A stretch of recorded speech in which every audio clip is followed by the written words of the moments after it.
I'm Tim McCurdy. And I'm Souther Teague. And this is Sourced, a weekly show about cooking with booze and drinking with food.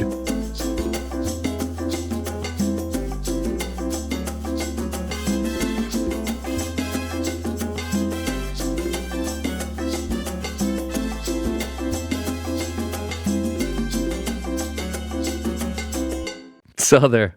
Hey, buddy. French onion soup. I just want to make sure we're not falling afoul of any linguistic stuff here. We are sticking with French and not Frenched onion soup, correct? Right. I guess that technically this would be Lyoned onion soup. I've always wondered, what do the French call French onion soup? Soup. Soup à l'oignon. They call it soup. Soup à l'oignon. And there's an additional word that we will get into there. But, what is it? Caramelized onion broth, gratinated with bread, and I'm going to plant a stake in the ground here and say Gruyere cheese. Yeah, 100%. That's what I have. But you said onion broth. I say it's beef broth. Okay. With caramelized onions. Interesting. All right, we're off to a rockin' start. Well, you know what's funny? One of the things that we had thought about coming into this episode is that beyond crêpe Suzette, which is a dessert, we haven't done a vegetarian dish yet. So the fact that you would just take that away with one hand giveth and the other hand directly take away there with the beef broth. But I gotta say, I am with you. If it's if there's stock going in there, I want it to be animal based. Yeah, I mean, same. So there's some contention out there though, and we'll dig. But I think for me it's beef. That's it. For me it's beef. Nice. Personal or professional connections to this dish? Do you want to kick us off today? I don't have any professional connection to the dish. I have a professional connection to caramelizing just absolute mountains of onions. My personal connection, though, is Natalie, my partner, is a massive fan of this specific soup. So I end up making it several times every winter. I think this is absolutely a quintessentially winter dish. So I make it a fair amount, and I have some, I don't like to call them shortcuts, but I have some techniques to save some time for doing that. Nice. And I think that will be great for folks to hear from the get-go as well, because I think time is as much of an identity or part of the identity of this dish, the time that it takes to make and the time that people decide to spend when making it. It's funny as well, Gabriella, my wife, also absolutely loves this dish. And I think it is one of those, right? Like you said, warms the body, warms the soul. Ideal cold weather cooking right here. Yeah, also it really does, a lot of these dishes that involve some slow cooking really does make your home smell cozy, warm, like inviting, like hearth-style cooking, So weirdly, or in comparison to your own experiences, almost every restaurant I ever worked at had this on the menu. Well, yeah, again, I think it's, you spent most of your restaurant time in European restaurants or at least outside of America. French-inspired restaurants, French cuisine for sure. And I think I spent most of my time in restaurants that certainly had, French culinary technique as a cornerstone, but not necessarily French dishes. And again, I never worked anywhere where this dish was on the menu. So I have an interesting professional anecdote that I'll save until later, but I will say that like if I want to talk about first associations with this dish or something that where does my mind immediately go when talking about this and talking about it professionally, it was actually when I was a food runner, my first job, and the classic white the lion-rimmed soup bowls, those classic white ceramic French-style soup bowls. Just having that and then, having to balance that on a plate with a napkin, soup filled to the brim. Oh, yeah. The Gratinee literally bubbling as you're carrying it through the dining room. and just knowing as well, like you can't touch this thing. It's so hot. It's just come from underneath the broiler, and just that little kind of ooh, that, you know, that quite slight trepidation when it comes to, and this restaurant when I worked in, by the way, as well, like you had to go. There's always stairs. Down a set of stairs, then up a set of stairs between the kitchen and the dining room, which for a newly minted food runner is an absolute nightmare. Gauntlet. So, yeah. Yeah. But I think it's definitely, regardless of the fact that I've cooked this in a lot of places, it's a home dish, right? Or it's definitely one that I think, as always, we would encourage listeners to make at home, and hopefully over the course of the next hour or so, we will succeed in doing so. Yeah, well, not only that, I think it's a home dish more than a restaurant dish. Well, again, because I never worked in a restaurant where we made it, but also even when I see it out and about, and you know, full disclosure, I've said this I think on the show in the past. I don't really eat soup. I don't like hot liquids. So I don't really eat this thing. But when I'm out and about and I see this thing, I can see the difference in how it's finished in a restaurant versus how it's finished at home. And that's true of many, many things, right? We have different techniques at the restaurant that get things almost cooked. That way, when it's ordered, we can finish. I think this dish is better served when it's made and served fully in one go. Totally. I agree with you on that. There's techniques that make that true.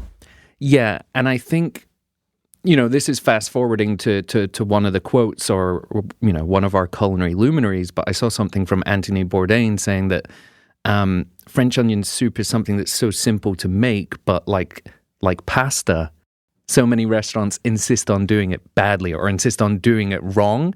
And I think a lot of that comes from trying to avoid taking the long, slow route, which it is, and which is essentially unavoidable, and introducing all these techniques that are unnecessary, that speed things up. I'm doing that in air quotes, as I often do, but actually don't, and they create a worse product. Yeah, we sacrifice flavor and quality for convenience all the time in life, and I think restaurants are somewhat, their hand gets forced sometimes. You know, ideally, of course, I'm going to roll out my own pasta, and I'm going to, just to use it as an example, and then I'm going to drop it in boiling salted water, and I'm going to toss it in the pan with the sauce, and I'm going to eat it right now.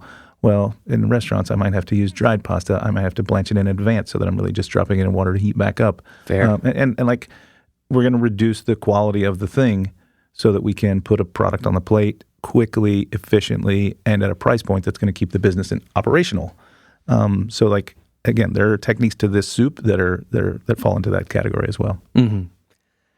We're going to go into the origin story now and look at the beginnings of this dish, the extent to which we can, when you're talking about something which is an ingredient that's been around for centuries, millennia, actually more like millennia for sure. Yeah, I'm curious to hear what you dug up, because this dish to me seems like simple collective subconscious. Onions are here, broth is here, let's make soup. Right, but is there an origin? There's a really fun origin for us to dig into here, or I think so at least. You can be the judge of that. So yeah, of course, folks have been making soup with onions and an onion style broth for ages. That dates all the way back to Roman times. They're not exclusive in that, but where we see this codified, where we see this become a thing, and I hate that I don't have a better way of saying that, is in Paris, in Les Halles. Okay. Which is, or was, the central market of Paris. Mm-hmm. So you and famously, Anthony Bourdain, the restaurant that he was the executive chef of, was named Les Halles after this place. After this place, yeah. Mm-hmm. So this was a night market, open from 9 p.m. till 8 a.m. Mm-hmm. And you would have, butchers, fishmongers, all the classic stuff of a French market. And basically anywhere where you've had a job. My guys, my people. represented in this market. And so the restaurants surrounding that market would offer an onion soup. But there and then was popularized, and we're talking like 19th century here, mm-hmm. was popularized the idea of not just having this onion broth with the onion still intact, but putting that crouton on there of stale bread, gratinating the cheese, and serving like that. In fact, it was called the soup of drunkards. This is definitely made for me. Maybe I'll change my tune on hot liquids. Because on the one hand, you had, folks coming in, that, still with their aprons on, bloodied, they're butchering, they're fishmongering. But then also you had aristocrats. You had people out on the town going to shows, going to operas, and getting a late night bite to eat, or a late night soup. It's very filling.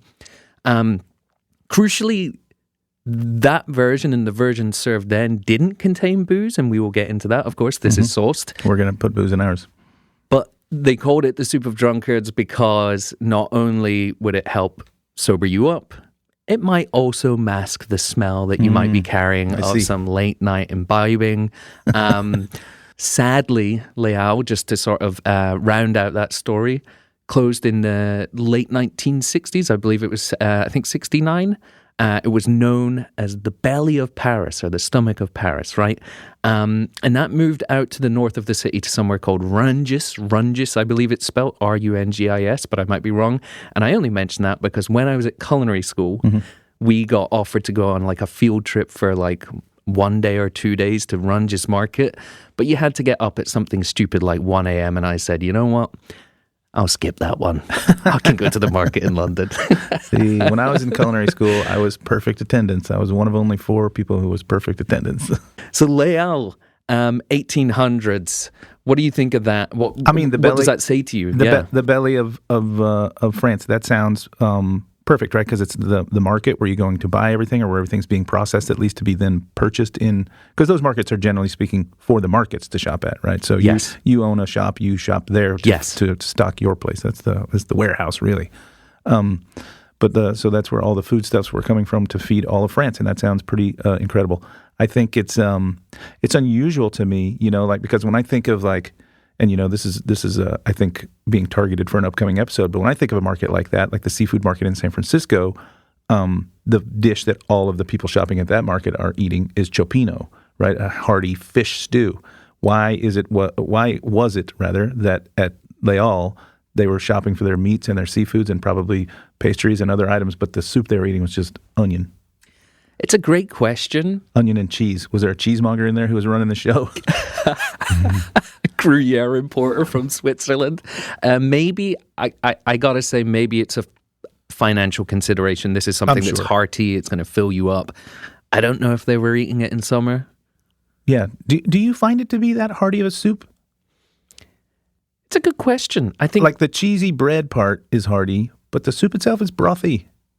It comes back to what you've mentioned before on this show, and I forget the name of it, which is the idea that the very process of eating it takes time. Mm-hmm. More than response cost. Response cost, right? More than a tomato soup, which you can drink down.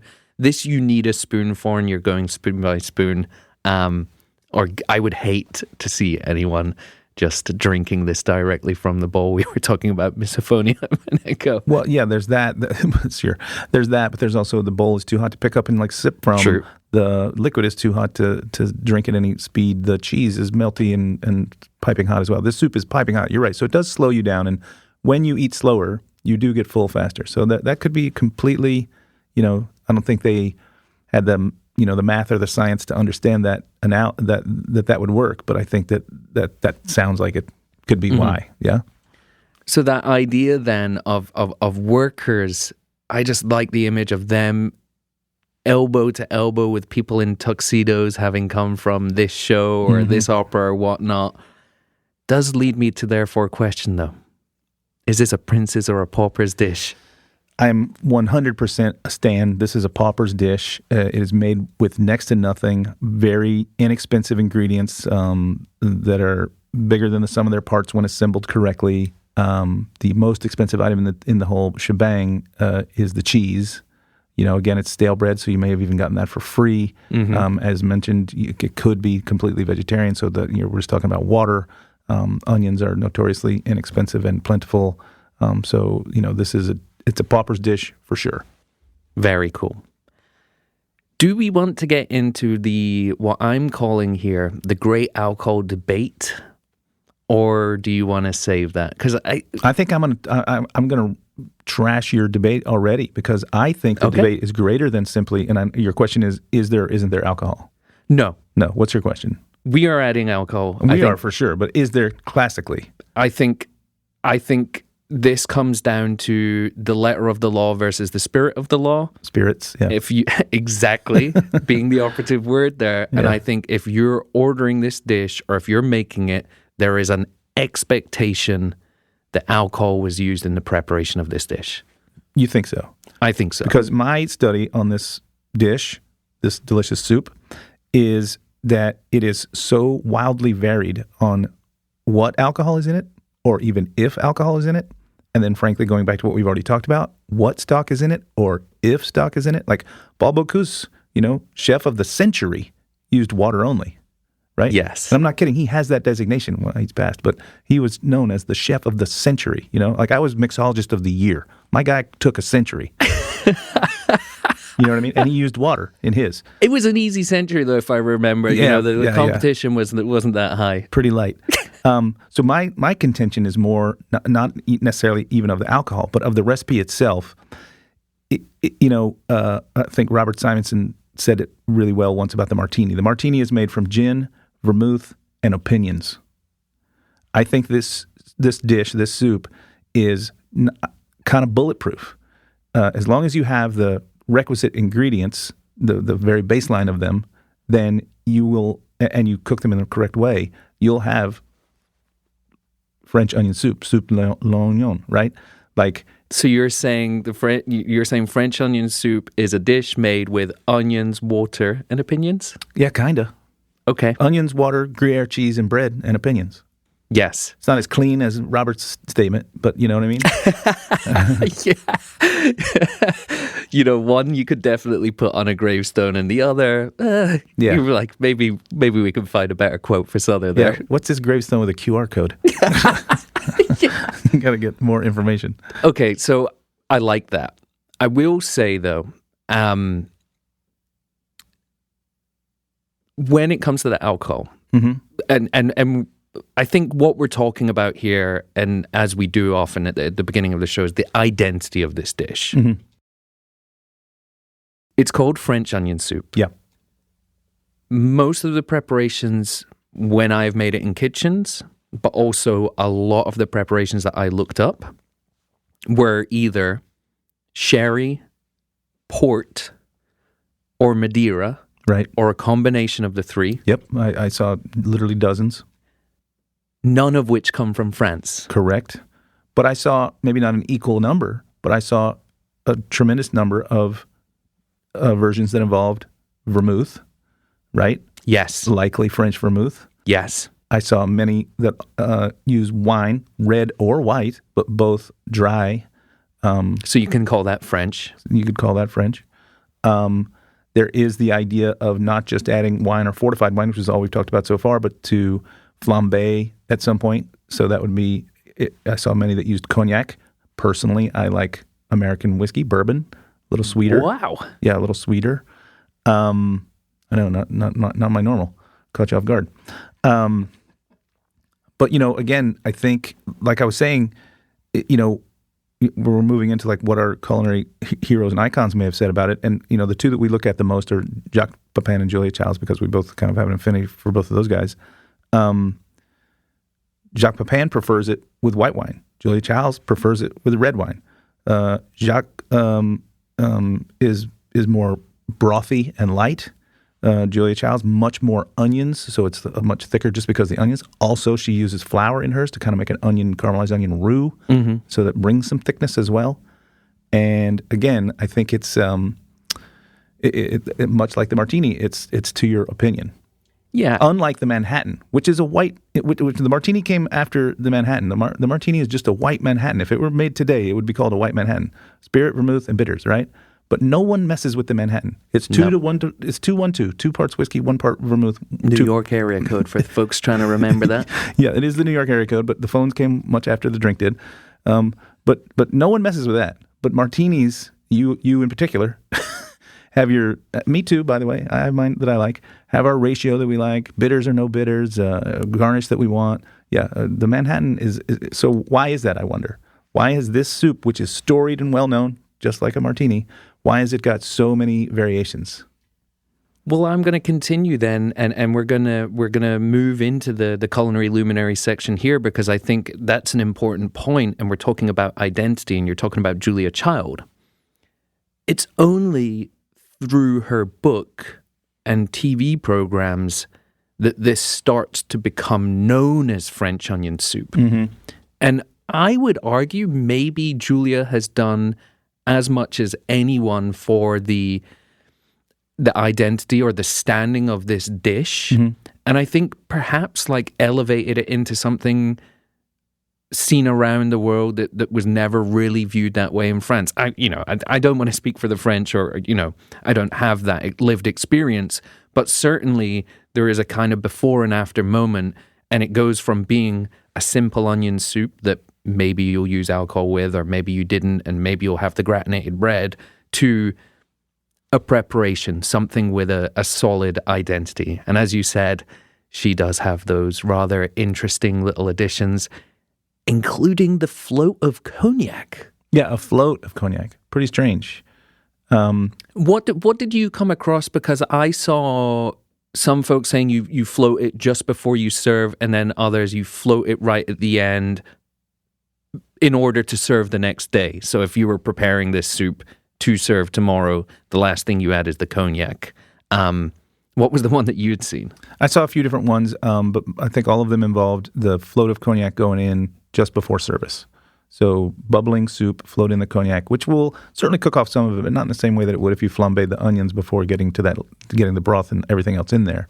And I don't think it would bring as much flavor that way either. It would just bring, I don't think it would bring that much depth of flavor. It would just bring a boozy flavor, which I'm not opposed to, but I don't think that that's the way I would do it. Yeah, that was an immediate red flag for me, to be honest with you. And I don't really... If someone does something that I don't agree with, but they have a clearly defined reason for doing so, I'm willing to hear it. Same here. Mm-hmm. In this instance, I don't really understand the science or the reasoning. It seemed to go against anything that even she would typically stand behind in all of her works that we've got, right? Because I could go all the way back and find her making this soup on her original show in black and white. And then I could go ahead to when, she was in her declining years and see another show with her making the soup again and still doing the same method and thinking to myself, this doesn't seem right. You don't do this in any other preparation that I've ever seen you do or read about you do or read any of your books in doing. So, and then there's in both instances, no explanation of it either. Just adding it in at the end. You got to try it out then, I guess. Right? One of those things. You know how people are like... We still got plenty of winter ahead of us. Sadly. We'll put in some time and make some caramelized onions and cook with cognac and then sort of finish with cognac. So that's Julia. Because I could much more see finishing the dish with sherry, like you do bisques from time to time. They bring over a little pitcher of sherry and pour it over the top right there literally at the table, right? It's not getting cooked at all. I could see that. But just pouring spirituous alcohol right into the top of a soup as it's going out, that seems... No. Yeah. 14 to 16% of one of those things by volume is alcohol, and 40 to 45 of the other. So it's a lot more alcohol you're bringing into it. I think generally those are the things that define Julia's preparation. I'm sure we might touch upon a few other things as we go through, but what about Jack? What did you come across there? Again, Jacques' soup is much more brothy, and he uses white wine if he uses anything at all. Julia, again, was using the cognac as a finisher, and she was using vermouth and red wine, both. And strangely, white vermouth and red wine. The red wine, I've always wondered whether that is a color consideration that people are doing. Could be, because Julia also is chicken stock and Jacques is beef. So she's getting the color from the red wine rather than or she's getting more color from that. Yeah. Jack, look, I got some issues with this guy. I know. And I'm actually... Listen, we can beat up Julia. She's gone. You can't beat up Jack till he's gone. Look, I got no issues with Jack as a person. We love him. We love his paintings of chickens. We love the fact his dad was in the French Resistance. Come on, let's just remind ourselves of that. However, he caramelizes his onions for 8 to 12 minutes only, which is a lot more than the standard home cook is doing for anything when they're told in a recipe to caramelize the onions. Significantly shorter than anyone else out there and than I have ever made this or you ever would make it. Well, again, not so, right? Again, the Bocuse method, they're pale. They're still pretty white. They're effectively sort of just steamed down, and steamed down, by the way, in a massive amount of butter. The Bocuse method starts with half a pound of butter to a pound and a half of onions, and they're cooked down. They're not brown really at all. Then they're passed through a mill, so it's a puree effectively. And this soup is pale, grayish, whitish, like a vichyssoise. I think that's not, again, in the spirit of what we're talking about today. Not at all, but what I think is you kind of hit the nail on the head when you said you think that Julia kind of popularized the soup by codifying it. You know, this soup did exist. Bocuse gave us the thing that existed. Jacques, I think, stepped in with a kind of a mid-step. His does get caramelized because also when you have so many fewer onions in there, that 12 minutes of stirring over heat will get them somewhere. When we start with a sauce pot that is full to the top and almost overflowing with onions, it simply takes longer because there's more of them. So they do get some browning on them, but I understand what you're saying. I really do. And that would not be satisfactory to the mouth that I have to feed this soup. She would not be happy. There would be no satisfaction. So Paul Bocuse as well did say, and I want to pull up the exact quote here because these are fighting words. Uh-oh. He called his version the original onion soup preparation, ideal for late night snacks, not the imitations formerly prepared in Paris at the famous Les Halles marketplace. Ooh, now, that is some fighting words. So, you know, Paul, chef of the century, going out there, he's got that as his backup. I will say this, though, the preparation that you're talking about adds some additional steps. You talked about like passing some things or whatever. He could easily turn around and say, they're missing out steps in the preparation. Theirs isn't as refined, which makes sense for the setting in which it's served. But that was the version that then became codified. So I think we're actually bit by bit, like really nicely unpacking the evolution of this dish. Yeah, for sure. We can see kind of where it started and where it wound up. But I will say, you know, Jack, just because we learned before as well, him not making his crepe batter the day before. Yeah. This is another Jack the Hack for me right now. Jack the Hack moment. We're having our Jack the Hack moment. Jacques the Huck. Jacques the Huck. But again, we're getting back to the notion that this is your heavily opinion laden soup, right? And when I say you, I mean the listener, you, me, everyone who makes this soup. I would hazard the guess that even in Europe, even in the same town, frankly, even on the same street, if you went into 4 or 5 different bistros and ordered it, it would look different in each one. This soup is a game of telephone, right? All the components are there, like we've said before, I think on the show. Just because I have flour and sugar and eggs and milk or whatever, doesn't mean if I just throw them in a pan haphazardly, I've got cake. I got all the pieces of cake, but if I don't put them together correctly, we're going to have different cakes, right? So, yeah, I think that's where we're at on the soup.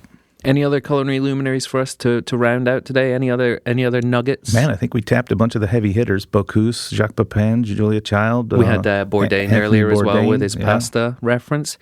Yeah, I think that's a good bunch of opinions for this big bowl that's swimming in them for us here today. So at this point, we'll take a quick break and then we will be back with some things that are not opinions. That's right. They are. Today's non-negotiables are brought to you by Asil Raicilla de la Sierra. Matured in new American white oak barrels, Asil has stood apart as the world's first aged raicilla since 2019. This agave spirit drinks silky and subtly smoky and oozes rich vanilla caramel depth. All right, we are back in the studio right now, Souther. Time for the non-negotiables section. This is where we're codifying the sauced French onion soup, or the things that have to be in there for us. Take it away. You want me to just run them off, or do you want to jump in? Let's go one by one. Okay, butter. Each, back and forth. Butter. Butter's your first non-negotiable. Well, I'm just thinking of how I make the thing, and I'm going to start with butter. Okay. Unsalted as always? Unsalted as always. We'll reiterate this throughout, but unsalted butter is your friend because if you use butter that has salt in it, and then you don't have control of the seasoning as well as if you use butter that doesn't have salt. I like that you're including that as a non-negotiable as well too, because, right, we say these are the things that if the dish doesn't have it, it's not the dish. Mm-hmm. And we've spoken about the fact there's so few ingredients in this that butter is a defining flavor. It's not just a medium. It's not just a fat for cooking in. Correct. It's part of the identity. Because theoretically, you could cook the onions in beef tallow or obviously olive oil. But I think that the butter, which has milk solids in it, and the long, slow cooking process, those milk solids are going to add a flavor component to the onions in the final dish. Mm-hmm. All right. Well, I'll step in with our next non-negotiable here. Onions. Yeah, bang. I mean, yeah. Specifically, let's explore it now. Let's explore types of onions. Well, I did see a few. Again, this dish is so malleable. I did see a few variations, and this dish being so malleable, I'm on board with any of them. So, and when I say any of them, that's what I saw. Any onion. And in fact, I saw a few recipes that use multiple. I saw Matty Matheson actually making a French onion soup from years ago, long before the bear was out, where he was using, red onions, sweet vidalias, Spanish onions, white onions, shallots, and even ciapolinis, which are not onions, right? Ciapolinis are the bulb of the grape hyacinth plant, but they play the role of onion in a lot of things. So he had this multi-onion soup happening. So anyone doing pearl onion? Imagine a French pearl onion soup. What would that even look like? It looked like a big bowl of eyeballs, I guess. Like something out of a Disney nightmare. Eyeballs bobbing around in broth. But what about yourself? Okay, for me, it's just your standard Spanish onion, a yellow onion, right? I kind of don't want to use what you might think you want to use to make caramelized onions as the Vidalia, because that's going to then result in a soup that's quite sweet. So the Vidalias are reminiscent of a Spanish onion, but they're flatter. They're more They're more of an ellipse versus is it ellipse? Yeah, they're not as ovoid. Hell, I don't know. But those are You want your Spanish onions. You avoid your white onions as well. I mean, I'm with you. I'm going yellow Spanish onions. Yellow Spanish onion. Okay, cool. Next non-negotiable. I say dry vermouth, typically French. Can we just say alcohol? Well, because I have two alcohols. I'm going to also say bourbon. Okay. For me. That's how I make it. Mm-hmm. I don't know exactly. Like I said, I think the bourbon comes off, bringing some sweet alcohol notes rather than, the fruity alcohol notes of a brandy or a cognac or an armagnac. Brandy, cognac, armagnac, they're all brandy. But there's something about the sort of woody nature of a nice bourbon that's going to add something to the caramelized nature of the onions. Mm-hmm. So that's what made me choose that, and I think I chose it at some point when I was first maybe making it, and I've just stuck. I think, fair. I mean, we get to define this, right? And we get to decide. I would say alcohol is the non-negotiable, right? Sure. It's the thing that people are going to expect. Mm-hmm. And now we can explore that as an ingredient. So you're going with your bourbon. Because again, right, like if I had a French onion soup and I said, wait, there's no bourbon in this isn't a French onion soup. Like that doesn't meet the spirit of it, right? Mm-hmm. No pun intended. Let's go through those. So why are you going with dry vermouth first?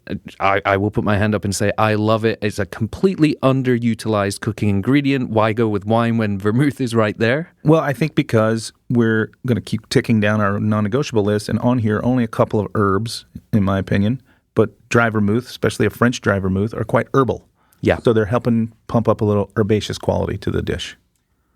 Yeah, and I think it being such a small list of ingredients, mm-hmm. you have to look at every single opportunity to add flavor mm-hmm. and build upon the flavor. Butter instead of neutral oil, mm-hmm. correct choosing of the onions. Mm-hmm. Instead of a wine, you've got those aromatics. Like I said, wherever I have made this, we've gone port for sweetness and sherry for dryness. But again, those boxed cooking alcohols you get, whether it's like sherry or Madeira or whatever, like, is that dry like a Fino sherry? Isn't going to have some sweetness? I don't know. I was never really stopping to drink it, and it was just like sherry. Yeah. You know what I mean? It's a broad category. But those are the two, sherry and port are what I would gravitate towards, and Madeira coming sort of in third place for me, and potentially just skipping the wine, but I think white wine as well, or red. Like, yeah, I guess whatever alcohol you have on hand. Yeah, I think this is what I'm starting to realize even through this conversation. It's a little bit of a catch-all. Yeah. Right? If you have chicken stock, make this. If you have beef stock, make it. If you only have water, make it. If you have some wine around, make it. If you have some whiskey around, make it. Like, don't not make it. You know, like even as I'm saying that, I'm thinking like, oh, what about a peated scotch to deglaze the onions? And now I've got this kind of smoked onion soup. Yeah. You know, like there's no wrong way, but there's definitely a right way. And Okay, that's your Teagism of the episode. There's no wrong way, but there's definitely a right way. Okay, I'm just sort of mentally trying to figure out if that works. It does. There's no wrong way to do it, but there's definitely a right way. While I leave that defragmenting at the sort of back of my mind, I'm gonna propose another non-negotiable here. Gruyere. Has to be Gruyere for me. I think specifically Gruyere. People use, other Swiss cheeses like literally Swiss cheese or Emmentaler or what have you, but I'm a Gruyere stan on this one too. So we hard agree on that. And I think the reason for that being, A, that it's one of the best cheeses for melting and gratinating. It's got a high fat content, I believe, relatively low moisture content. Yep. Does well on that front. Comté would be an analog from France. Sure. And it's common. Again, I saw plenty of recipes using all the cheeses we just mentioned. Yep. And some recipes using more than one. What do the Swiss call Swiss cheese? Cheese. What's the deal with all these holes? Yeah, well. Yeah. They're frugal, I guess. Tell me. You're not getting your money's worth. It's full of holes. Tell me about your herbs, and I'm going to say that with an hard H, not with a hard H here, because I've been getting some stick online from people about the fact I've been dropping the H sometimes when I say herbs. If they can't understand your absolutely delightful accent, then they should hold their herbs. I think only two, and it's thyme and bay. Yep. Like that's it. Yep. And I we'll get into how it's made, but I don't want to pick thyme. I don't want to chop thyme. I'm going to throw in whole sprigs in a bundle tied together to that bay leaf so that I can pluck them all out in the end. I just want the flavor. I don't want the bits. Yeah. And some of those little bits that will naturally come off, they're going to intersperse throughout. But There'll be a few. But they're going to be edible. Oh, yeah. But also, there won't be that many. I don't want to see them. It should be a pretty clearish broth with caramelized onions underneath a shielded layer of melted gratinée cheese and toasty, crunchy, well, it won't be crunchy at this point, but toasty, soggy bread. So that's a really great moment to bring in. I'm talking about something from culinary school before, and it's ideal for this. So my chef at culinary school was very adamant about certain things, as culinary tutors often are, right? Yeah. One of which was when you're serving soup, the solid parts that are going to be in there, so in this case, sliced onions. I already know where you're going. They should not be bigger by the time they've been cooked than the spoon. Yep. And also, to your point about thyme, you have to be very wary of something that someone can get stuck in their teeth.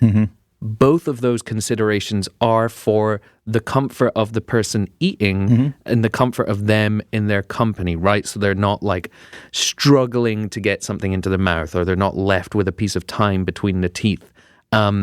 Really nice considerations and good sort of black and white rules right there. Yeah, no, I think we talked about that even on the first episode, Beef Bourguignon. We're going to cut this to a size that it can be eaten on a spoon, because this is a stew, right? So this is a soup. So I guess you're talking about what I consider to be the last of our non-negotiables, the crouton itself. Many times people cut it to be the size of the top of the bowl that they're serving in. I think that's a mistake. Let's cut it into cubes that are larger than you think you're going to need, because they're going to get soaked and they'll kind of like become smaller so that they can be on a spoon. Nice, I like that. Because you're also having to fight a little bit with the cheese, right? Because the cheese is going to melt it into this big amalgam. So, and that's why this cheese is the perfect one, right? Gruyere, it does get quite melty, and so your spoon can slip right through it. There'll be there'll be a cheese pull moment, but it won't be like a mozzarella stick where you can't get it to break. Like it'll come apart. Very cool. Final non-negotiable for me today. Oh, there's one more. That was my whole list. Mine is a technique. Oh wait, I think we skipped broth, but I already said mine's beef. Yeah, I also again beef or veal. which is beef, just younger. I would say that comes into it's a negotiable and an ingredient, right? Okay. But for our codified sauced version. Well, those are two different things. Okay. Right? Yes. It's hard. We're still figuring this out ourselves, listeners. But, one is like, what do you expect when it arrives? You order it on the menu and it arrives. If it's not beef and it's chicken, I'm not sending it back. No. If it doesn't have... Oh, I'll go back to my martini thing before. Martinis, I've always said martinis are like eggs. Everyone has a very specific way that they're going to order them, but they'll pretty much consume whatever you put in front of them. Right? So I may be specific about what I want in my French onion soup, but when it comes... I'm probably going to have it. Fair. Yeah. I'm not sending this dish back for the record, but, just to drive home that difference between what is the sauced version of something and what do we think the non-negotiables are. Mm-hmm. The last one for me would therefore be that it has to have that bread and cheese, but that has to be gratinated, right? You can't just 100%. Stick that on top. It has to be gratinated. We need flame. We need caramelization. Mm-hmm. We need that Maillard reaction. Yeah. Well, on the cheese. We're going to talk about that when we get to the build. We're going to talk about that as well. Yeah. So those have been our non-negotiables for today. We're going to take another quick break, and then when we come back, we will look at negotiables and other ingredients. Sure.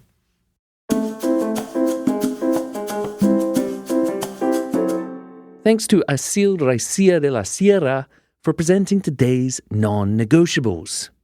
Explore new horizons in the world of Raicilla and head to the show notes to learn more about Asil today. All right, we're back. Sother. Yeah, buddy. Other ingredients. Let's talk about that broth. You did a broth reveal. What is your thinking there for that? Why do I choose beef or veal stock? Yes. I think it's the richer of the stocks that we typically make in a kitchen, and I think beef and onions. Like, let's talk about, like literally, like a Philly cheesesteak with onions, like beef and caramelized or grilled onions. Let's talk about a smash burger, beef and onions. Beef and onions are fast friends. Not to say that onions aren't friends with kind of everybody, but like I think in cooking the onions down, bringing out their umami qualities, beef is where I want to go. And why vermouth over the other ingredients? So not necessarily like why vermouth, but why do you think that's better than those other ingredients, those other alcohols? Well, like I said before, I think the vermouth is going to bring in some, especially again if it's a French vermouth, which with French onion soup we should use a French vermouth. I think it's going to bring in a lot of herbal qualities to add to the fact that this dish only has the two herbs in it. And that was kind of universal, by the way. In all the recipes I looked at, there weren't any like, I'm going to add tarragon to mine or anything else. It's thyme and bay. And frankly, some of them were just thyme. So thyme's kind of always there, but it was never anything more than bay. So I think that the vermouth's going to bring an herbal quality. And how you're going to get that in there, by the way, is adding the vermouth once the soup is kind of, at the rolling point. We're not deglazing with vermouth. We're deglazing with a spirit. The vermouth's going in when it's soup.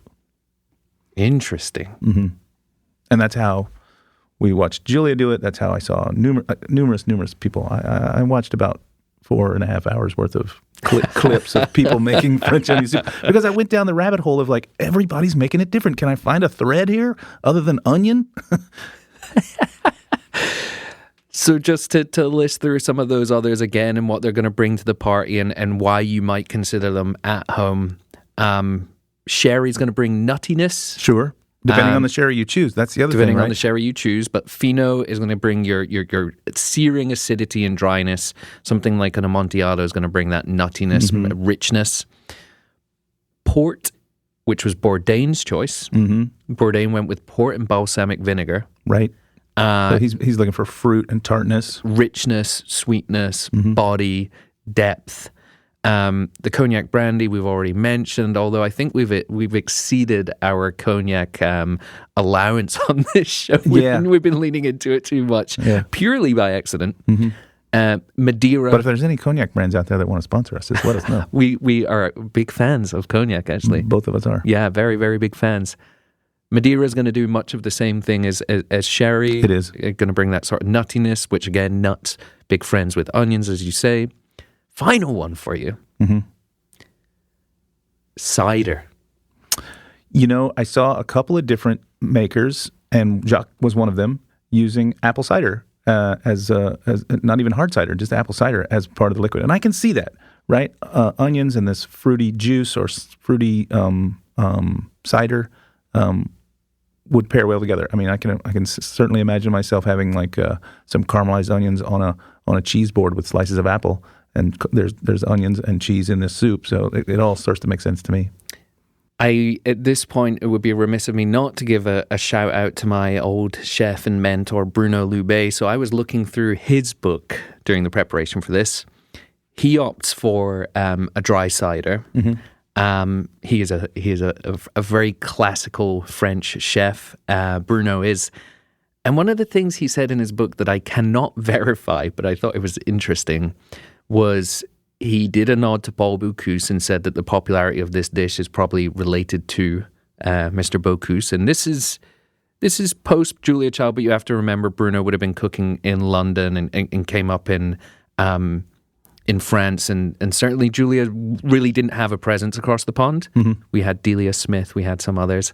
But he also said that William the Conqueror, I believe it was, 1066, Battle of Hastings, people in the UK will know, when William of Normandy came over to the UK, or came over to England specifically, he brought onions. Now, I have to assume that onions were in England before that, but that allium, is true. Some kind of allium. Maybe maybe like garden onion. Yeah. Maybe he brought what we know as onions instead of maybe spring onions, mm-hmm. leeks, garlic leeks, etc. And therefore planted the seeds for what would become eventually an interest in French onion soup there. I don't know, but I thought that was an interesting point. I couldn't verify it, like I said, so if anyone does know, let us know. Email us at sauced@the-coaster.com, or, reach out on Instagram and all that stuff. That is the booze, Souther. Do you want to give us any other options on cheese? We mentioned a couple. I think we covered them pretty well, mm-hmm. but if you don't have any of those on hand, I'm not going to say. And again, this I hate to keep pounding on this drum, but the malleability of this dish is somewhat incredible, right? You got some cheddar at home, make the soup. Mm-hmm. You know what I mean? Like we said about the booze, whatever you got, make the soup. Whatever stock you got or no stock, make the soup. You got onions, you got butter. You're 50% of the way there. Make the soup. So I think if you don't like Swiss cheese. It needs to be a cheese that's meltable. We wouldn't go with like a Chev, or maybe I wouldn't. I don't know that I'd go with a Brie, but now that I say it out loud, maybe I would. Like, mm-hmm. I don't think there's a wrong answer. Again, no wrong way to do this. There's definitely a right way. Yeah, and I've actually had versions of this with Brie, and it's delightful, gotta say. So, sure. It works. All right, well, those have been non-negotiables, negotiables, plenty of opinions, as we keep mentioning. Mm-hmm. Let's bring some science into things. Let's bring some technical considerations, mm-hmm. hard, fast facts that you can't argue with, or can you? Let's start with the great time debate. We're going all the way from 8 to 12 minutes from Jacques mm-hmm. to 3 hours plus Thomas Keller. Yeah. Listen, Tom does nothing the easy way. But he's got, he's got time on his hands. He's got a million chefs as well to do whatever. Exactly what I mean. Many hands make for light work. Again, I think it's going to depend on the amount of soup you're making, thus the amount of onions that you're using. It's simply going to take longer to caramelize 5 pounds of onions than to caramelize to the same level one onion. Yes, but is my response to that. Yes, but here we go. I agree. Okay. Size of your pan as well. Size of the pan, yeah. Heat source, thickness of your pan, all this stuff. Thickness of the onion slices. But Jacques, unless I'm mistaken, cooks this on high heat. He does. And then you have like Julia's My guy's all gas, no brakes. He cooks everything on high heat. You ever just watch his videos?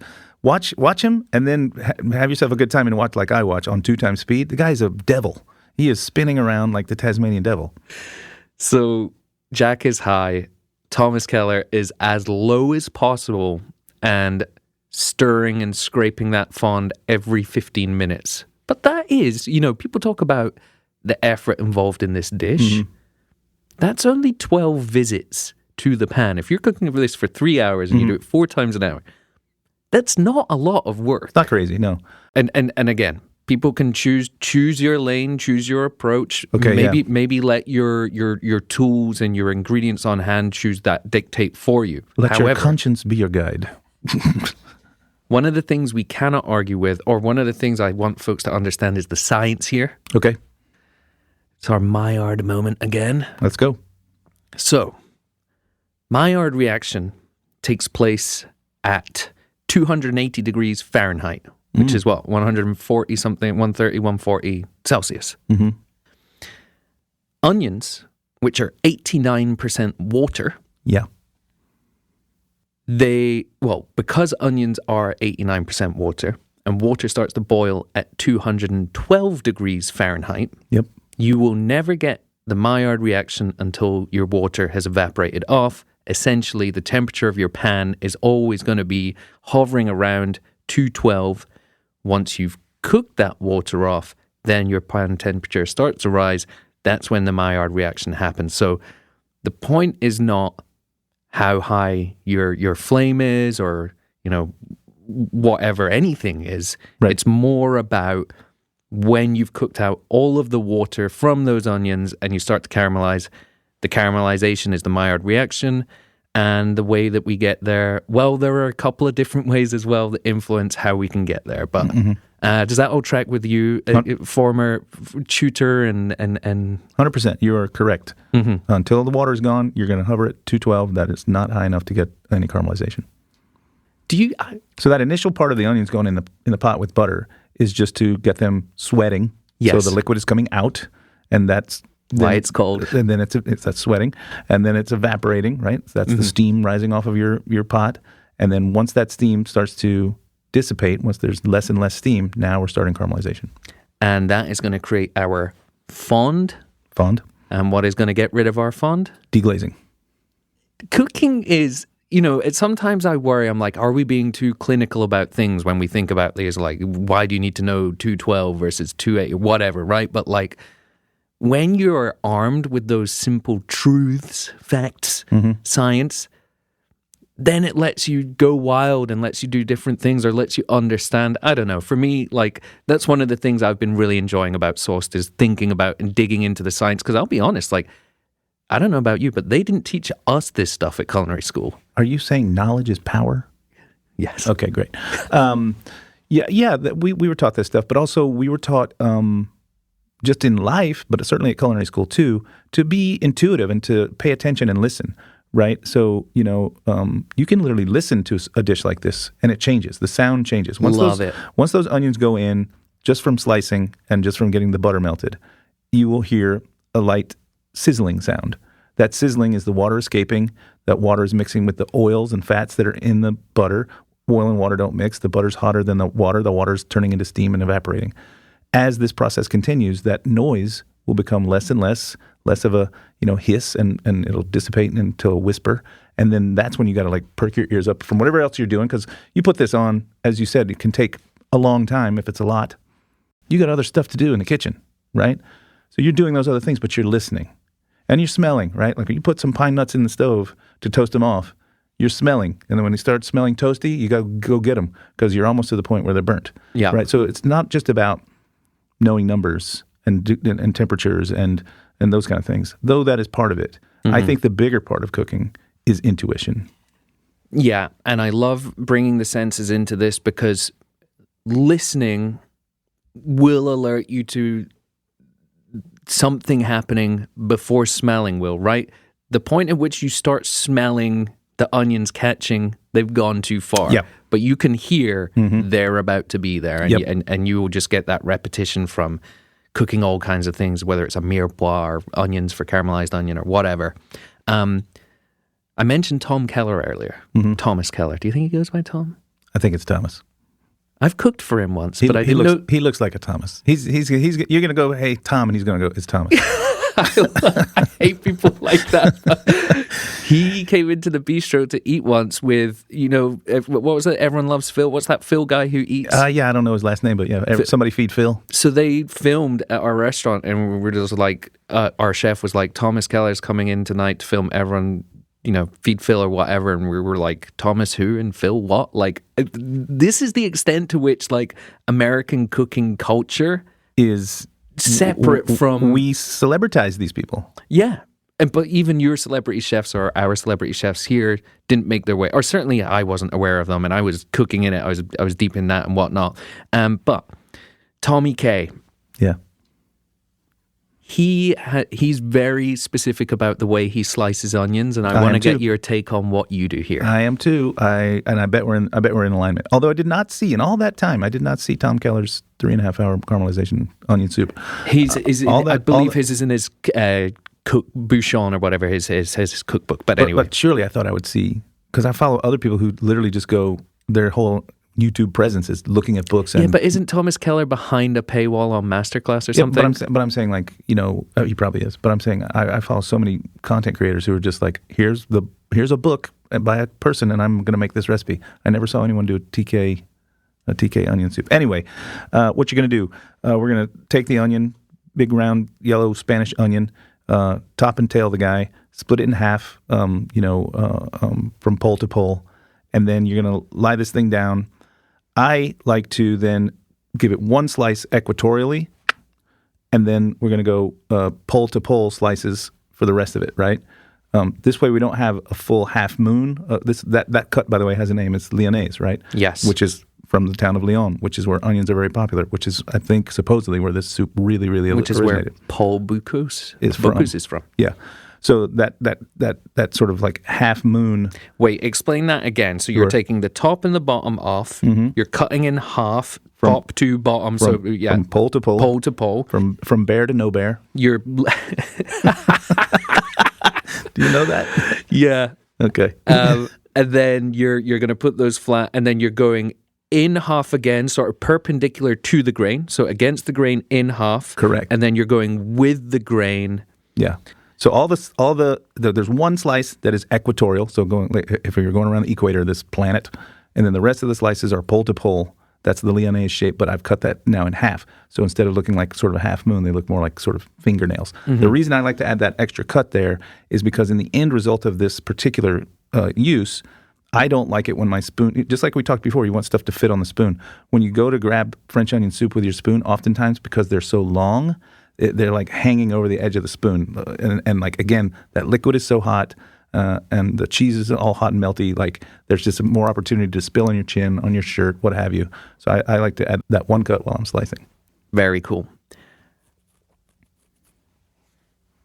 Also, there's a scientific consideration here. Well, yeah, because if you cut them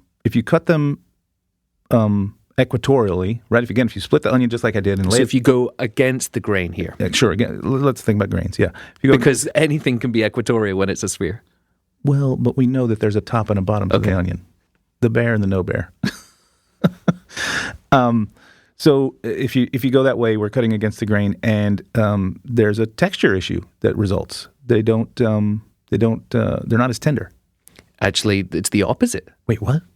So when you cut against the grain, right? That's what I mean. Yeah. Then they'll fall apart too much because you're going to be stirring them around and caramelizing them, and they'll start to. So it breaks down the cells more. They'll start to almost puree. So you get what is an onion paste versus onions that have to a certain degree maintained some structural integrity and can be identified as caramelized onions in the soup. Julia, which she was definitely just doing this for speed on TV, the champion that she is. Was. Yes, sorry. Julia's eternal. Okay. You know, I mentioned it in another episode where I'm like, I wonder what Julia has on plus in her freezer. Obviously nothing now, but I'm just like, it's an interesting thing. Anyway, Julia's eternal. Julia did both cuts in as she was chopping down the onion for speed. She would chop it until she got to a place where you're starting to get quite high up, and then she would turn it around and go that way. Mm-hmm. So she did both.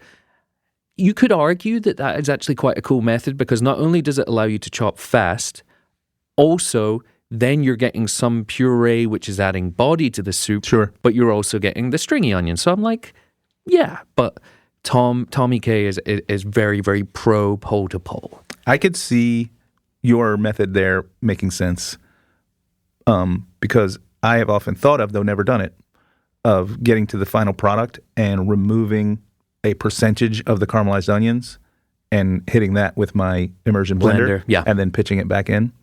So I could see that kind of just happening naturally if I put in some percentage of the onions sliced equatorially and letting them kind of fall apart during the caramelizing process. That makes sense. One final thing when it comes to just the cooking of onions or caramelization, and some people might decide to add some baking soda as a shortcut. Mm-hmm. Yeah, and this is, I've never done it, but I see it out there. I saw a lot of people doing it. You add a small pinch of baking soda, very, very small, about a quarter of a teaspoon per pound of onions, and this will, quote, drastically speed up your caramelization by, and you get real golden and jammy in 15 to 20 minutes is what they say. But again, that's going to depend on how time is relative. The volume and time is relative. The alkaline in the powder is going to raise the pH. This will accelerate what we talked about, the Maillard reaction. It will help break down the cell walls and quickly converting inulin, which is what's in the onions, into the sweet fructose, which is the sugar we're trying to get out, and sugar is what is caramelizing. Now, that is your Porco science fact of the day, but I do not recommend doing it. I recommend doing something similar that is not quite the same. And I think you have some opinions on the baking soda, but I would recommend adding a similar amount, about a quarter of an ounce per pound, about a quarter of a teaspoon per pound of onions of both salt and sugar. Both of them are hygroscopic and are going to help draw moisture out. And again, when that moisture comes out, it will hit the hot pan, it will steam away, and now we're on our way to caramelization. The salt, it will help obviously season. The sugar will also help caramelization. So instead of using this alkaline powder, let's just use these two things that are a little bit more in line with what we're making in the first place and get a similar result.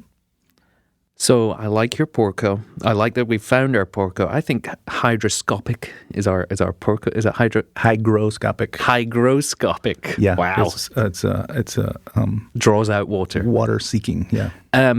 I'll say this though, the baking soda.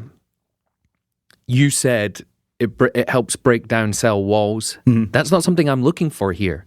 Not if I'm cooking a soup. Not if I'm caramelizing for anywhere from 45 minutes to 3 hours and then adding broth, adding water.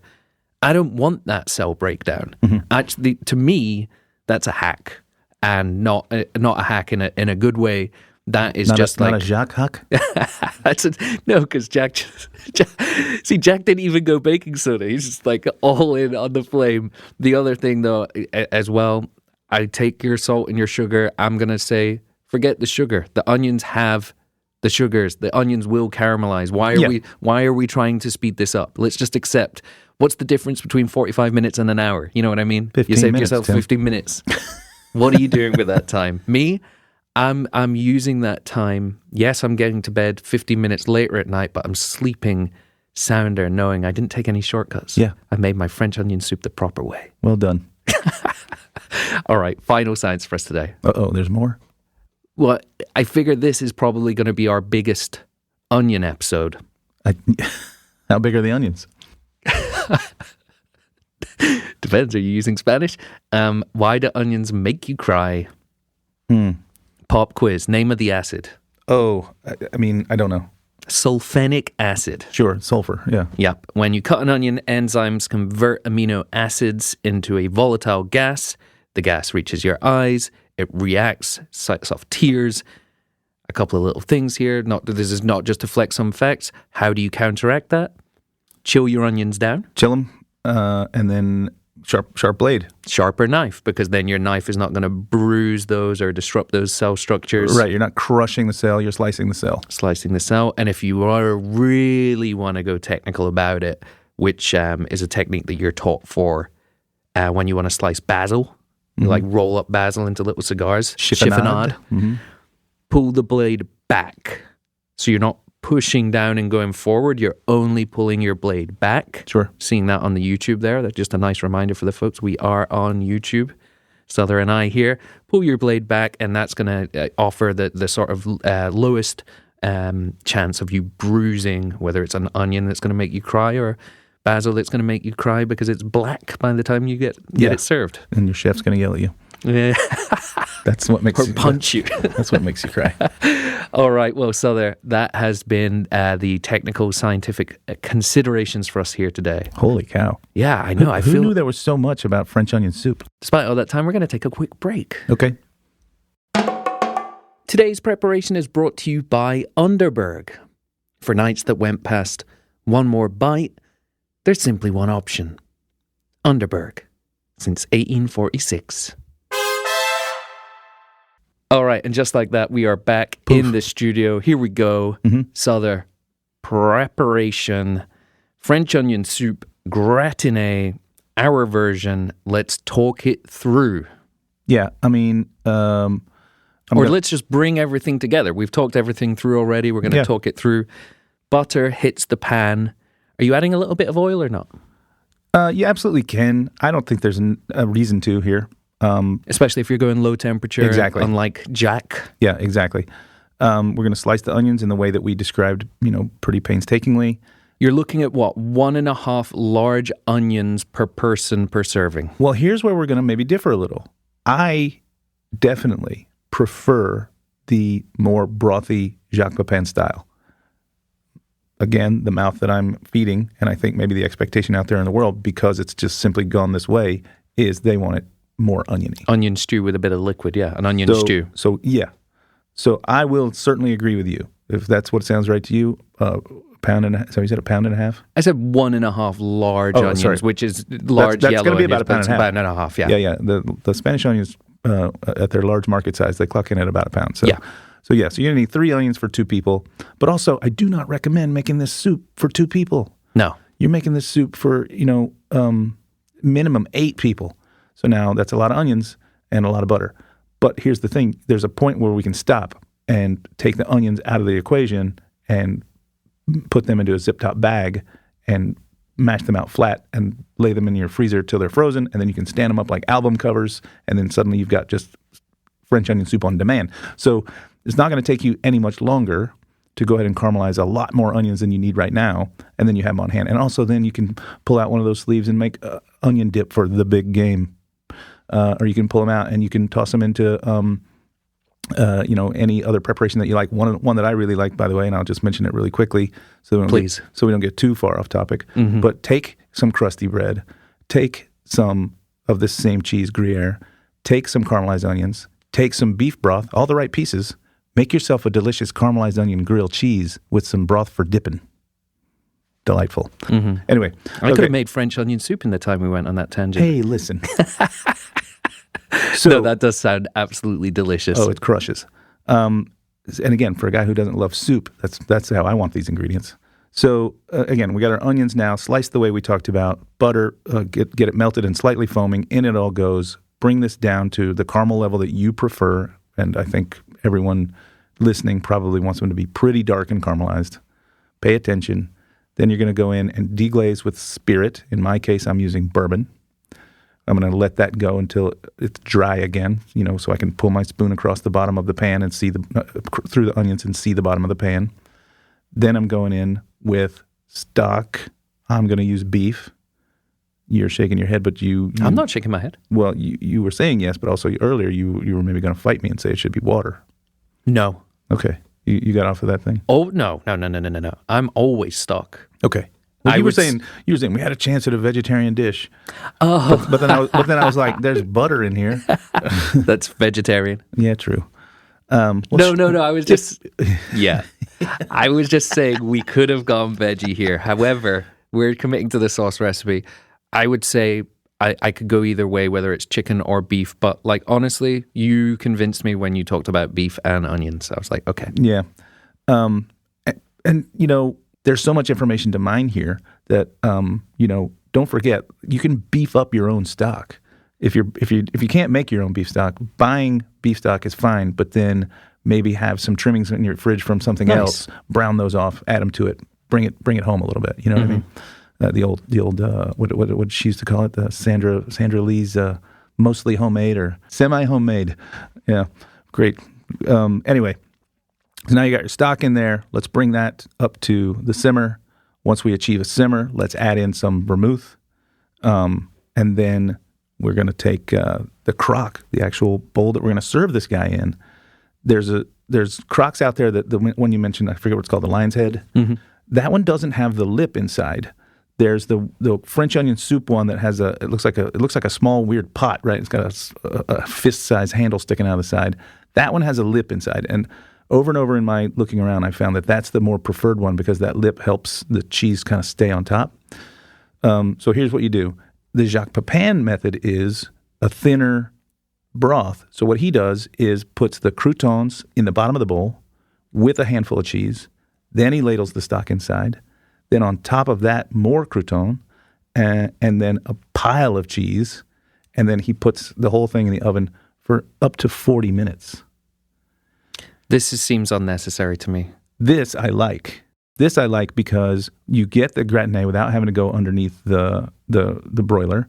The cheese caramelizes. It doesn't just get bubbly and brown, bubbly and melted. It gets kind of browned. So you get some Maillard on the cheese. And then strangely, those croutons, they float to the top. Somehow they pass through, and so all the bread is now on top, even though it started on the bottom. And that thickens the broth to some degree. Probably not going to do that if we're making the soup that's thicker. Can I just say, this is a guy who's spending 8 to 12 minutes caramelizing his onions, and then he's putting that in the oven for 40 minutes. This is where he's spending his time. You know, you can spend your time at the front of it or at the back of it. You know, he's using up the same amount of time as everybody. But we're not doing that. We're going to do the thicker version with more onions because that's what I think people expect today. So that would be then ladle the soup into your crock. Hopefully have the one with the lip. Pile your croutons, which we talked about cutting into just bigger than you think you'll need because toasting them, they'll kind of shrink a little. Plus, when they're in the liquid, they're going to absorb. And I know that sounds like they get bigger, but they actually get kind of smaller. Pile them up pretty tall on the top of the soup bowl. And then just a nearly, I heard someone describe it this way and I loved it, a nearly embarrassing amount of cheese should go on the top. It should be draping over a little bit. And that's where that lip is going to help it. When it does melt, it's going to help it not just sink into the soup. It's because it's going to start to melt to the bowl first before it melts in the center. And so then it'll have like anchors all the way around. And this doesn't go into the oven because now the soup's hot, everything's hot. So this just goes in the broiler and the broiler will melt and bubble your cheese on top. Mm-hmm. Or if you do already have the oven running for something like you mentioned, right? Like ovens are always running in kitchens at 500, right? Smash it in the oven so the cheese melts, hit it with a blowtorch to get that Maillard, and we're good to go. We're good to serve. Yeah. Very cool. I'm with you on that. I think somewhere in there, I think I forgot to mention, but we mentioned earlier, bay leaf and thyme. Yep. And then pluck those out of there. I just want the flavor. I don't want the bits. Mm-hmm. Not going to go plucking every leaf, but like I'm throwing them in whole that way and tied together so they're one bundle. Pluck them out. I like that we have different approaches. I think we both agree on the method. So the only thing that I will say here is that if folks want to make my version of this, go with cognac and sherry or Madeira in place of Souther's bourbon and vermouth. Bourbon and dry vermouth. What's sherry? What Madeira? Malmsey? Amontillado sherry. Yeah, and Malmsey sherry. Malmsey Madeira. Listen, we get granular with things. Okay, we do. Well, that's why we have a show. Honest, cooking Madeira. Like I said, it came from a box that said sherry. It came from a box that said Madeira. It came from a box that said wine. We didn't know what color it was. You know what I mean? So anyway, well, what bourbon are you going with? Is it rye forward? Is it? Is this a wheated bourbon? I don't care. I can't taste it in the end. Yeah. But I am going Maker's Mark for this. That's right. Something a little sweet. Other wheated bourbons are available. Yeah. All right, so that's been the preparation for us today. Mm-hmm. It does sound lovely, and I think I'm at that place where I'm like, I know what I'm doing this weekend, so I'm feeling good about that. Yeah, I think we've settled what we're doing, and and you're going to make yours your way. I'm going to make mine my way, the correct way, and then we're going to try them side by side. And I tell you what, there is no correct way. This is what we've established. There is a correct way, though. You know where it lies. in our digital recipe cards, which can be yes. yours for a small monthly contribution to the show. Yeah. $7, folks, every month. The price of half a bowl of French onion soup. Wow, where are you getting yours? Leal in the 70s? No, because it wasn't there. But that seems, I don't know, what does an onion soup cost these days? But Here in New York, certainly $14. Can I just say, I mentioned about economics earlier. I mentioned there was I had an anecdote that I kind of forgot. Mm-hmm. Princes and Paupers, I think, is where I might have mentioned it. Mm-hmm. So, when I worked in Argentina, when I ran a French kitchen in Argentina, it was in Scottish guy, grew up in London, lives in Argentina, running a French place. Just mapping it out for everybody. That's the art. They call that the Argentinian dream, right there. Yeah, man. The porteños, el sueño de los porteños. Anyway, 2015, inflation was at 40%. It was a hard time to run a kitchen. Yeah. At the same time, you would just weirdly have these moments where an ingredient skyrocketed or wasn't available, and generally supply and demand are linked, right? Mm-hmm. So we always had French onion soup on the menu. We couldn't take it off. The owner, she was French and she loved it. She really enjoyed it. The customers loved it. Great. There was a week or 2 weeks where inexplicably, or I never was given a good reason for why, there was an onion shortage. I think there was floods in La Pampas around, Buenos Aires and whatnot, to the point where price per pound of onions for me was the same as it was for ribeye steak. What? And I was just told, figure out a way, make it work. The dish doesn't come off the menu. So this was a prince's dish. Was your salary tied to a cost of goods by the end of the month every month? Thank God.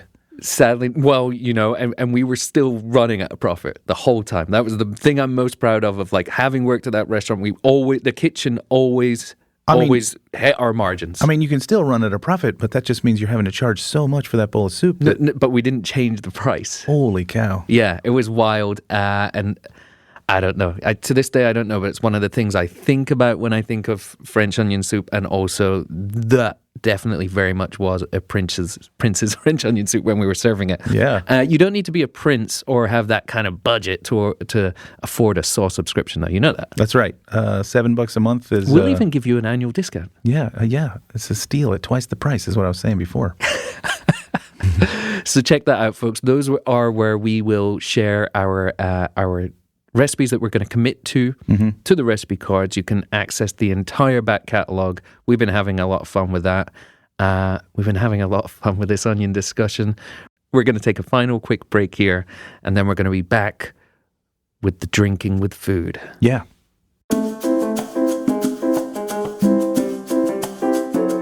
Thanks to Underberg for presenting today's preparation. From heavy tasting menu or heavy bowl of soup to light fee at home, head to the show notes to learn more about Underberg today. All right, Souther, it is sauced. Time to get sauced. Yeah. Let's whiz through pairings and custom cocktails. Well, you mentioned to me off air that you have a custom cocktail, so I laid off of that one for this episode for you. Nice. I think for me, if I was going to have this soup, I'd probably have one of the fortified wines that we listed in the options to put in the soup, or I would have something else we mentioned in the episode, which only came to me since we mentioned it in the episode. So I would have maybe a nice dry or Amontillado sherry, while to sip on. No ice, no chill on that, just as it is, so that I can have this piping hot soup and this sherry kind of going back and forth. I do like the idea of maybe sipping on a Malmsey Madeira with this, because it's, those things just all go together, right? Like the nuttiness of the Madeira, nutty sweetness. You get that sweetness from the onions. There's a contrast with the cheese, really delicious. But then the one that came up during the show, I thought, oh, that sounds really great too. And I don't know why I didn't think of it, because we saw Jacques use it in one preparation. Let's have some hard cider, like a nice hard apple cider. And that's the Normandy connection there. Mm-hmm. 1066. Grows together, goes together. Yeah, I like it. But you said you have a cocktail for me, so let's do that. I do. So thinking back to that sort of those fortified wines that I've always used in this, I started thinking about the bamboo. Mm-hmm. And then I thought, take it a step on from there. So the bamboo is dry vermouth and sherry. Mm-hmm.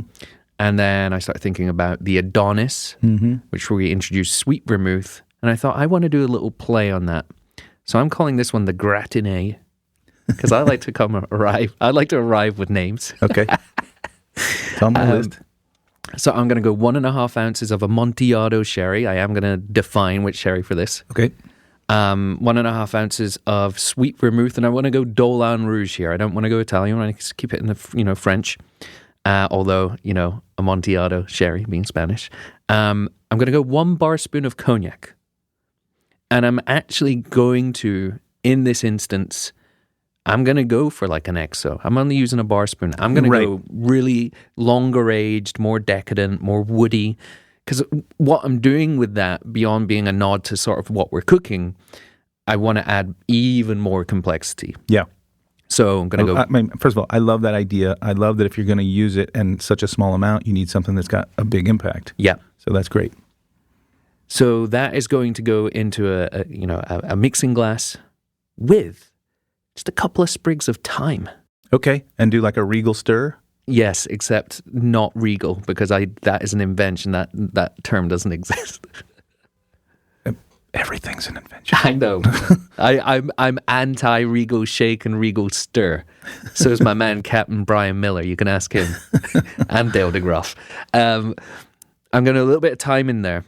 And I'm in two minds as to whether I might hit that with a bit of a blowtorch, circa Souther Teague Vine Pair After Hours 2024 or whatever it was. We did that with your terrible blowtorch. Yeah. But I'm going to hit that with some thyme just to mix it up. Mm-hmm. I'm going to stir that into a Nick and Nora. And then, I forgot 2 dashes of orange bitters because you can't miss the bitters. That's right. And then I'm going to do a little flamed orange, just express and discard over it just to finish, because I want just some of that complexity. I want to bring something smoke. That might be one piece of apparel too many, but that is the Gratinee. I think it sounds pretty great, to be honest. Sort of a augmented Adonis with the hit of an XO Cognac, thyme, and that slight smoky notion from a flamed orange twist. Sounds great.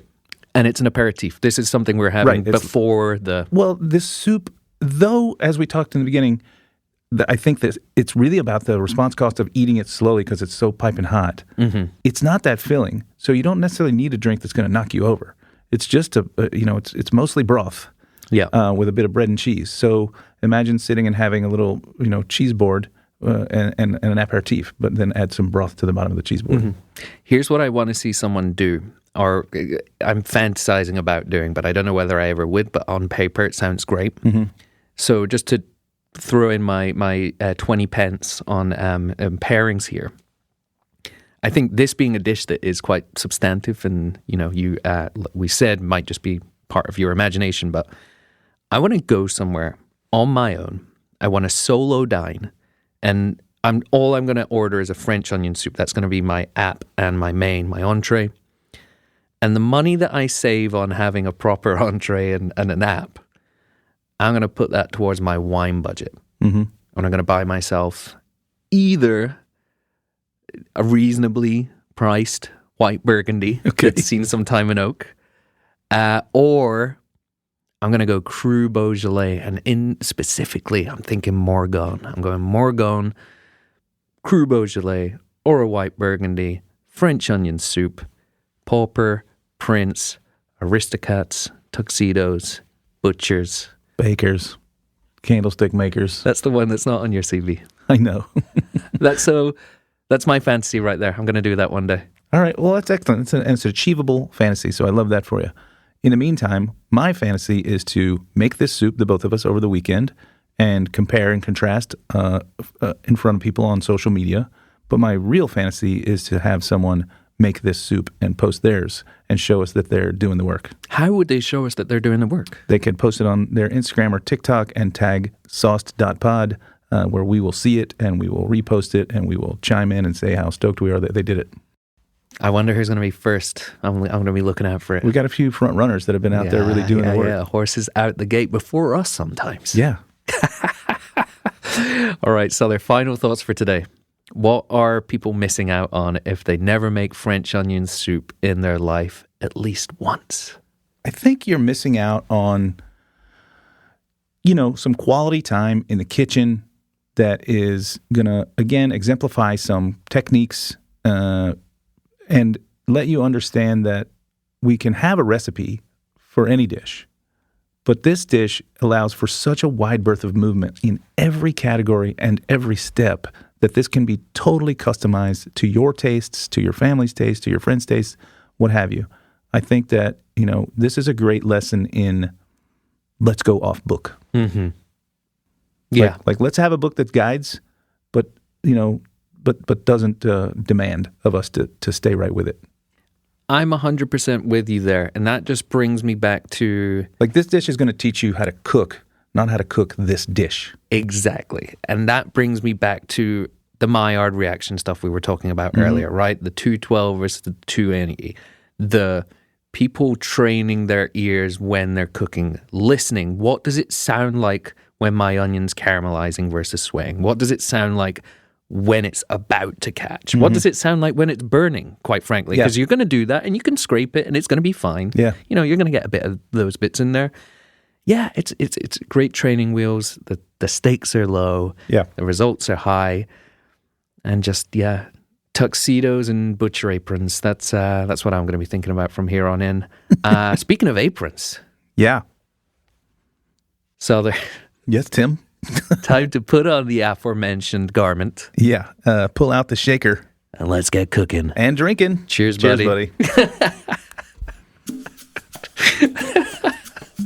Sourced is recorded and produced by The Coaster, an independent podcast network based in Brooklyn, New York. Huge thanks to Charlotte Ager for designing our show logo, as well as the beautiful illustrations on our digital recipe cards. And thank you to George Miata for composing our awesome theme music. Escucha eso. Big thanks as well to all of our partners on today's episode. Please head to the show notes to check them out. We truly couldn't make this show without their support. And speaking of support, thank you to our premium subscribers, especially our founding tier backers from Kickstarter. And finally, thanks to you, listener, for joining us on this journey. Until next time, let's get sauced.